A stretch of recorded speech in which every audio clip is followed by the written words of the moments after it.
కౌశికి వాళ్ళందరూ కూడా హాల్లో కూర్చొని ఉంటారు. ఇక అప్పుడు కౌశికి దగ్గరికి ఒక అతను వచ్చి, మేడం 50 కోట్ల విలువ చేసే కంటైనర్స్ అన్నీ కూడా షిప్ యార్డ్లో ఆగిపోయాయని చెప్పి అంటూ ఉంటాడు.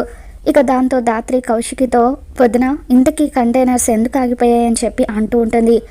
ఇక అప్పుడు కౌశికి, ఇప్పటి వరకు ఎక్స్పోర్ట్స్ అన్నీ కూడా యువరాజే చూసుకున్నాడు, యువరాజ్ సంతకం లేకుండా ఒక్క కంటైనర్ కూడా ముందుకు వెళ్ళదు అని చెప్పి అంటూ ఉంటుంది. ఇక దాంతో సుధాకర్, కౌశికి నాకెందుకో కంపెనీ సీఈఓగా కొత్త వాళ్ళను అపాయింట్ చేయడమే మంచిదనిపిస్తుందని చెప్పి అంటూ ఉంటాడు. దాంతో కౌశికి, కంపెనీ రూల్స్ ప్రకారం మీ కొడుకు మాత్రమే సీఈఓగా ఉండాలి బాబాయ్ అని చెప్పి అంటూ ఉంటుంది.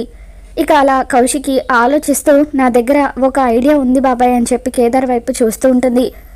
కేదార్ని సీఈఓగా అపాయింట్ చేద్దామని చెప్పి కౌశికి అనగానే అందరూ కూడా అలా షాకింగ్గా చూస్తూ ఉంటారు.